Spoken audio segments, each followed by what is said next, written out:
जय श्री कृष्णा, राधे राधे। आज आषाढ़ माह का पहला गुरुवार है और आषाढ़ के महीने में भगवान श्री हरि विष्णु की पूजा अर्चना की जाती है। तो आज गुरुवार के दिन आप सुनेंगे गुरुवार व्रत कथा। हम गुरुवार को व्रत रखें या ना रखें, हमें विष्णु जी की पूजा करके इस कथा को जरूर सुनना चाहिए।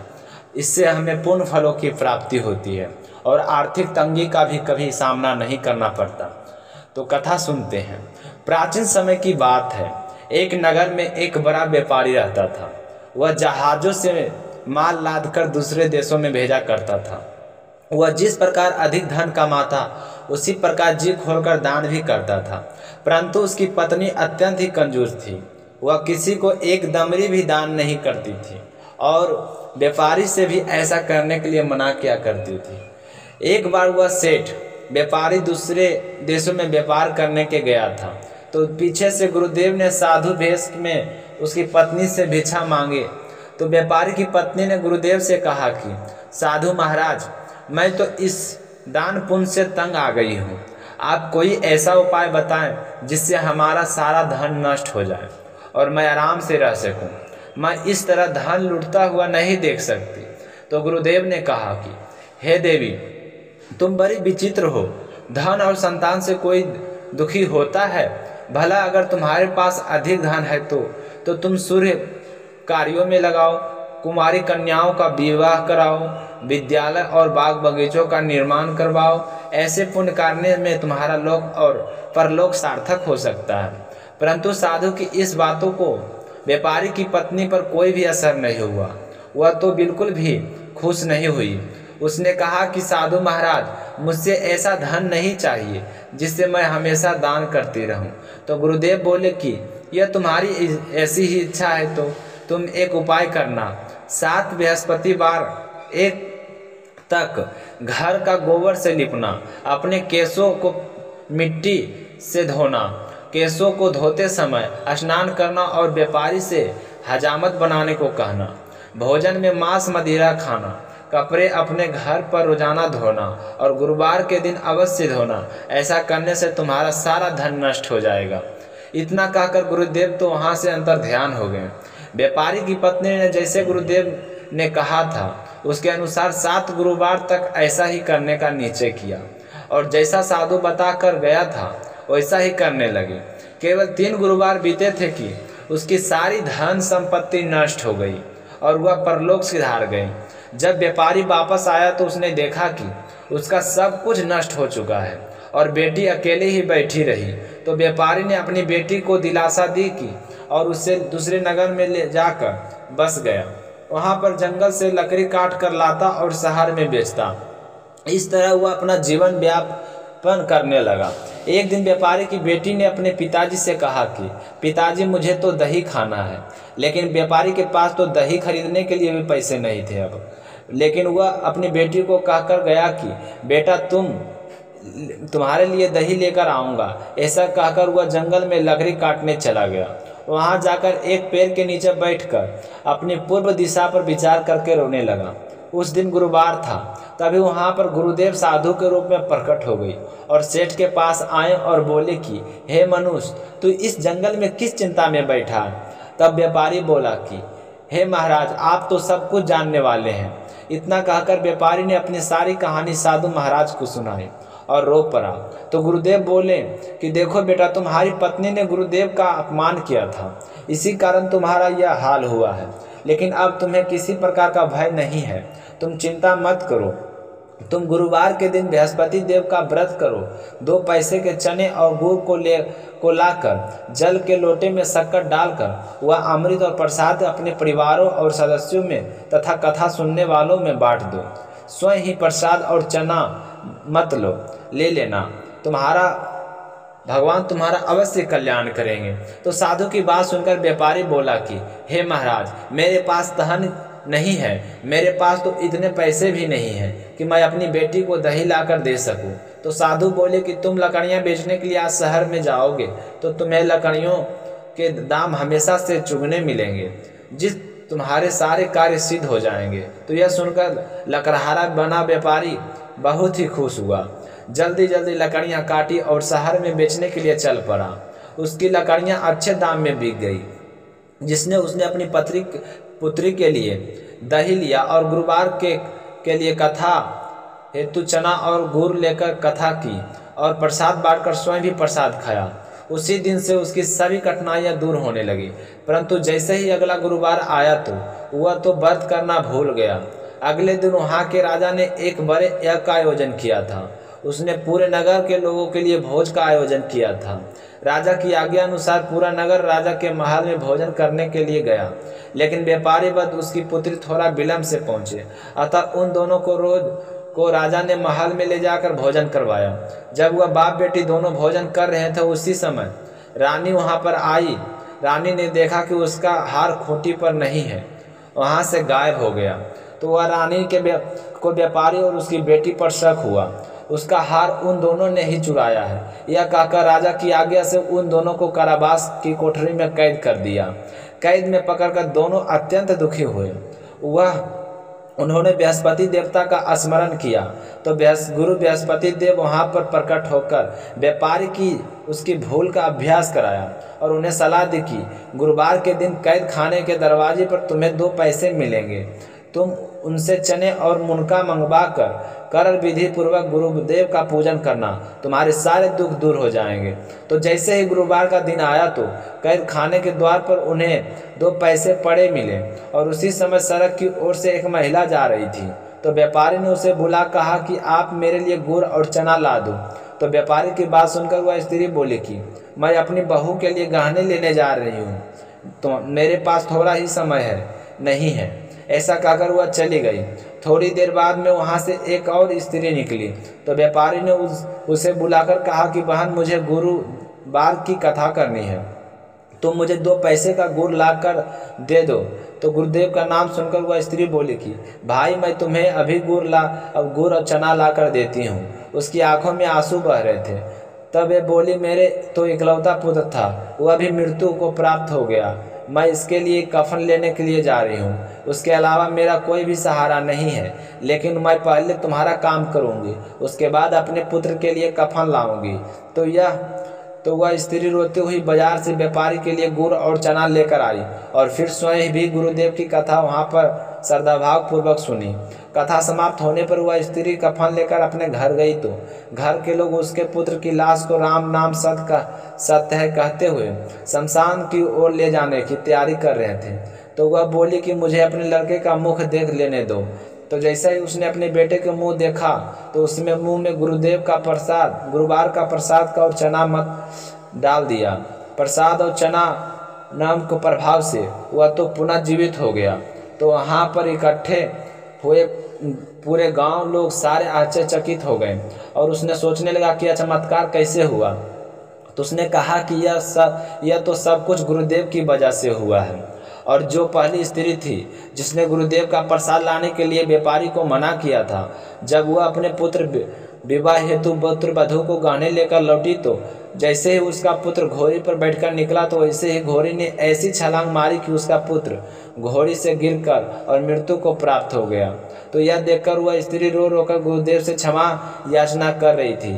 तो उसी समय उसकी याचना से गुरुदेव वहां पर साधु के भेष में पहुंच गए और कहने लगे कि देवी, तुम्हें अधिक विलाप करने की आवश्यकता नहीं है। यह सब कुछ गुरुदेव के अनादर करने के कारण हुआ है। तुम वापस जाकर मेरे भक्त व्यापारी से क्षमा मांगकर कथा सुनो, तभी तुम्हारी मनोकामना पूर्ण होगी। तो साधु के कहे अनुसार वह स्त्री जल्दी से जेल में गई और वहां जाकर व्यापारी से माफ़ी मांगी और कथा सुनी। कथा के उपरांत वह प्रसाद और चना अमृत लेकर वापस घर आ गई और घर आकर उसने चना अमृत अपने मृत पुत्र को मुख में जैसे ही रखा तो चना अमृत के प्रभाव से उसका पुत्र जीवित हो गया। तो वह बृहस्पति देवता का धन्यवाद करने लगा और संकल्प लिया कि अब से मैं भी गुरुदेव का व्रत किया करूंगी। और उसी रात को बृहस्पति देव राजा का स्वप्न में आए और राजा से बोले कि हे राजन, जिस व्यापारी और उसके पुत्र को तूने जेल में बंद रखा है वह बिल्कुल निर्दोष है।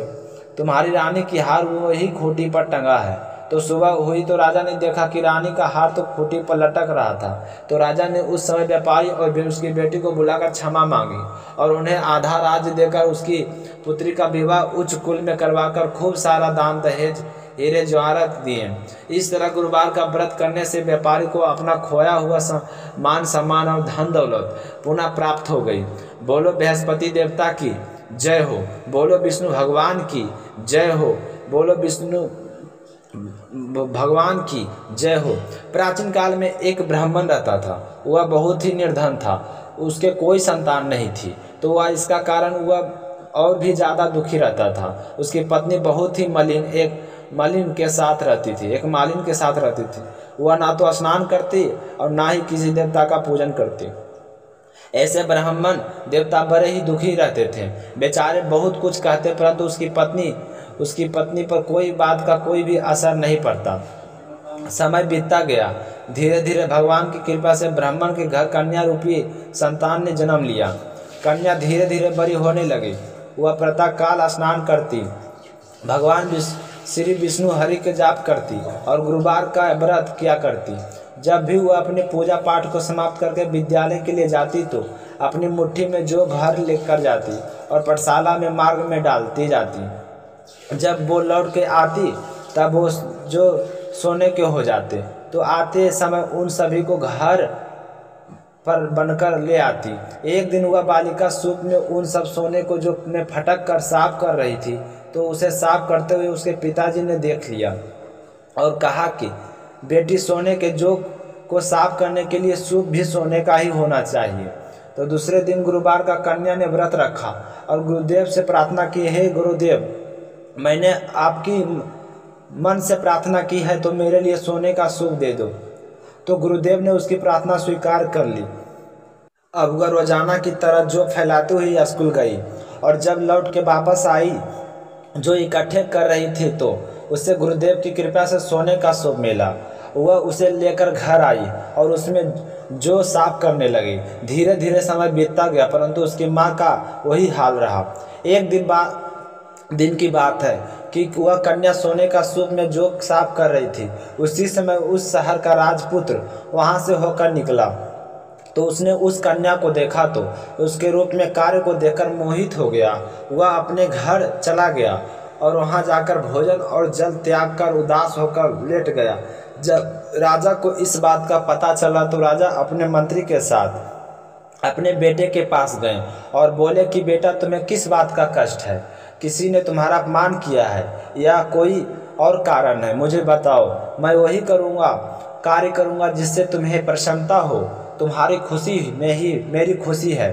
तो अपने पिता की बात सुनकर राजकुमार ने कहा कि पिताजी, आपकी कृपा से मुझे कोई बात का दुख नहीं है और ना किसी ने मेरा अपमान किया, परंतु मैं तो उस लड़की से विवाह करना चाहता हूँ जो सोने के सूप में जो साफ कर रही थी। तो यह सुनकर राजा आश्चर्य में पड़ गए और बोला कि बेटा, इस तरह की कन्या का तो तुम ही पता लगाओ, मैं तेरा विवाह उसके साथ अवश्य कराऊंगी। तो कुमार ने उस लड़की के घर का पता अपने पिता को बता दिया। तो उसके पिता मंत्री के साथ लेकर लड़के के घर गए और ब्राह्मण देवता को सारा हाल बतलाया। ब्राह्मण देवता राजकुमार के साथ अपनी कन्या का विवाह करने के लिए तैयार हो गई और विधि विधान के साथ ब्राह्मण की कन्या का विवाह राजकुमार के साथ हो गया। कन्या अपने ससुराल चली गई। कन्या के जाते ही ब्राह्मण के घर में पहले की भांति गरीबी का निवास हो गया। अब तो 2 वक्त के लिए अन्न भी बड़ी मुश्किल से मिलता था। एक दिन दुखी होकर ब्राह्मण देवता अपनी पुत्री के पास गए तो बेटी ने अपने पिता को दुखी अवस्था को देखा तो अपनी माँ का हाल पूछा। तब ब्राह्मण ने सारा हाल कहा सुनाया। तो कन्या ने बहुत सारा धन देकर अपने पिता को विदा किया। इस तरह ब्राह्मण का कुछ समय सुखपूर्वक व्यतीत हुआ, फिर वही हाल हो गया। तो ब्राह्मण फिर अपनी कन्या के पास गया और सारा हाल बताया। तो ब्राह्मण की बेटी बोली कि पिताजी, आप माता जी को यहीं पर लेकर आओ, मैं उसे ऐसी विधि बताऊंगी जिससे तुम्हारी सारी गरीबी दूर हो जाएगी। तो वह ब्राह्मण देवता अपनी स्त्री को साथ लेकर अपनी बेटी के घर पहुंचे।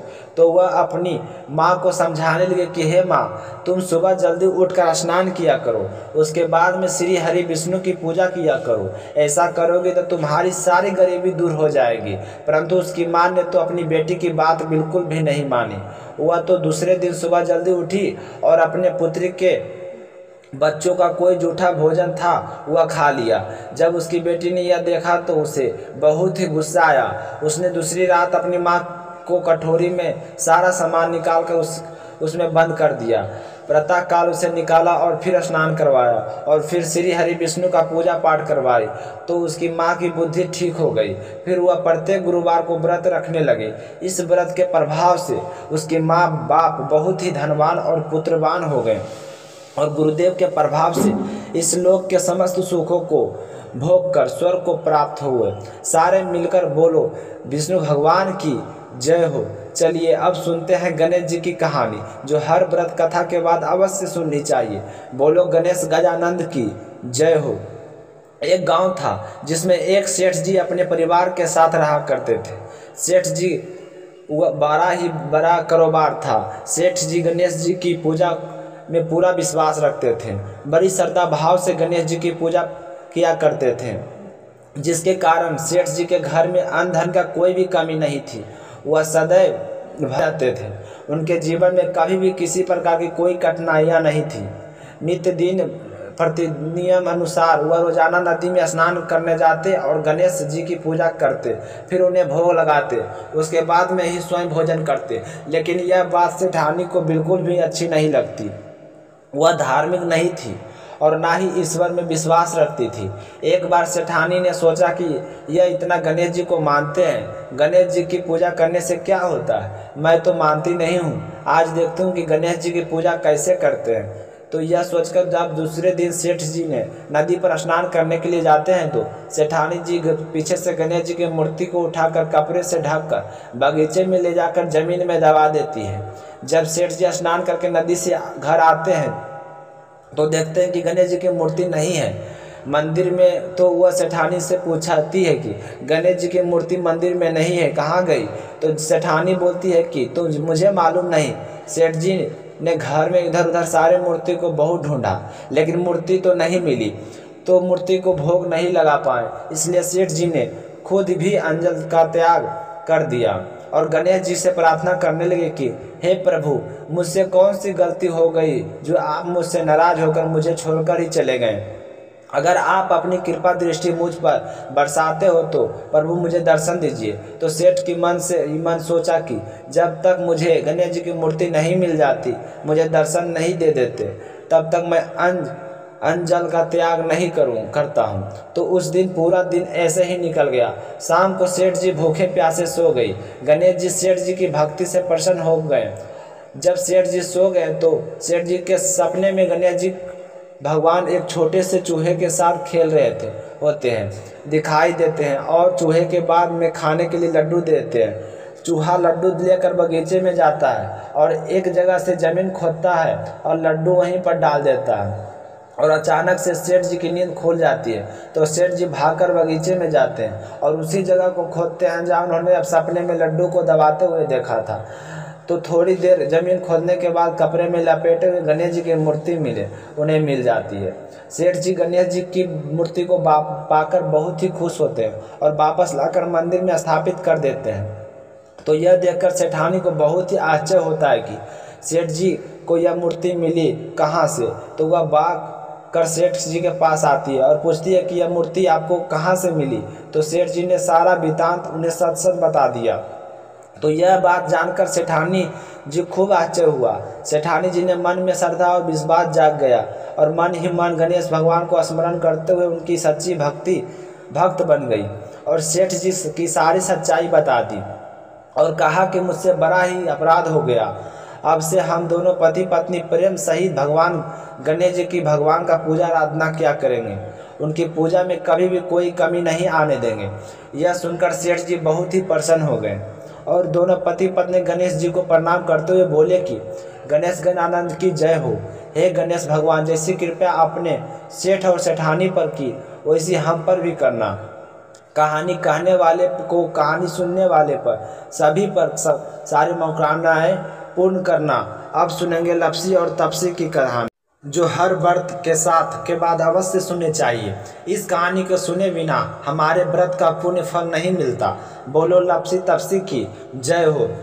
एक लपसी था, एक तपसी था। तपसी हमेशा भगवान की तपस्या करता था, लेकिन उसे चोरी करने की आदत थी। लपसी हमेशा सवा सेर की लपसी बनाता और पहले भगवान को भोग लगाता, उसके बाद में स्वयं भोजन करता। दोनों भाइयों का यही नियम था। तो एक दिन कोई बात को लेकर दोनों में कहासुनी हो गई।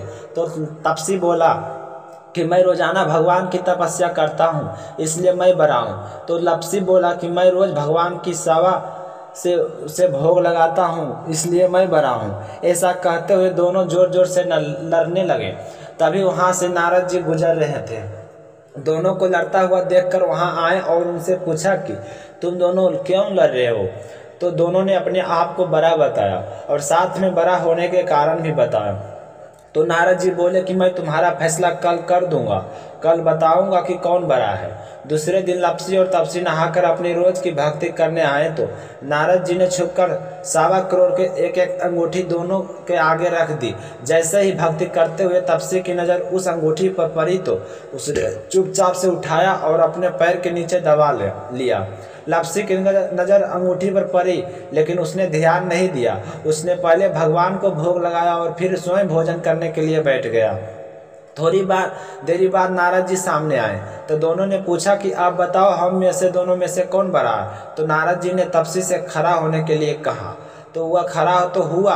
उसके पैर के नीचे दबी हुई अंगूठी दिखाई दी तो नारद जी ने तपसी से कहा, तपस्या तो तुम करते हो, इतनी तपस्या करने के बाद भी तुम्हारी चोरी करने की आदत नहीं गई है। यह अंगूठी मैंने ही तुम दोनों के आगे रखी थी। मैं यह देखना चाहता था कि तुम दोनों में से किनके मन में लालच है। तो तूने तो अंगूठी दिखाई पड़ते ही झट से अपने पैरों के नीचे दबा ली। लेकिन लपसी का ध्यान अंगूठी पर जाने के बाद भी लपसी ने अंगूठी को ना ही उठाया और ना ही ध्यान किया। उसने सिर्फ अपने भगवान जी पर ध्यान रखा, उन्हें भोग लगाया और बाद में स्वयं भोजन करने के लिए चला गया। इसलिए लपसी बड़ा है। तुम्हारी तपस्या का कोई भी फल नहीं मिलने वाला। जितनी चाहे मर्जी तुम तपस्या कर लो, तुम्हें इसका कोई फल नहीं मिलेगा। तो तपसी को यह सुनकर बहुत ही दुख हुआ और वह शर्मिंदा होकर नारद जी से माफ़ी मांगने लगा और कहने लगा कि आज तक मेरी गलती माफ़ करो और मुझे बताओ कि मुझे मेरी तपस्या का फल कैसे मिलेगा। आज के बाद मैं कभी भी चोरी नहीं करूँगा। तो नारद जी ने कहा कि यदि कोई गाय और कुत्ते की रोटी नहीं बनाएगा तो उसका फल भी तुझे मिलेगा। यदि कोई आदमी ब्राह्मण का भोजन करवा कर उसे दक्षिणा नहीं देगा तो उसका फल भी तुझे मिलेगा। अगर किसी को सूट 30 बल साड़ी हम देते हैं, अगर भेंट स्वरूप कुछ रुपये नहीं देंगे तो उसका फल भी तुझे मिलेगा। अगर कोई आदमी व्यक्ति दिए से दिया जलाए तो उसका फल भी तुझे मिलेगा। अगर कोई औरत आंगन लीप कर चौका ना लिपे तो उसका फल भी तुझे मिलेगा। यदि कोई व्रत कथा में सारी कहानी सुन ले लेकिन तुम्हारी कहानी ना सुने तो उसका फल भी तुझे मिलेगा। उसी दिन से हर व्रत कथा का और कहानी सा लपसी तपसी की कहानी कही और सुनी जाती है। तो आज की कथा सुनकर आपको कैसा लगा कमेंट करके ज़रूर बताना। भगवान श्री विष्णु आपकी सारी मनोकामनाएं पूर्ण करें। जय श्री कृष्णा। राधे राधे।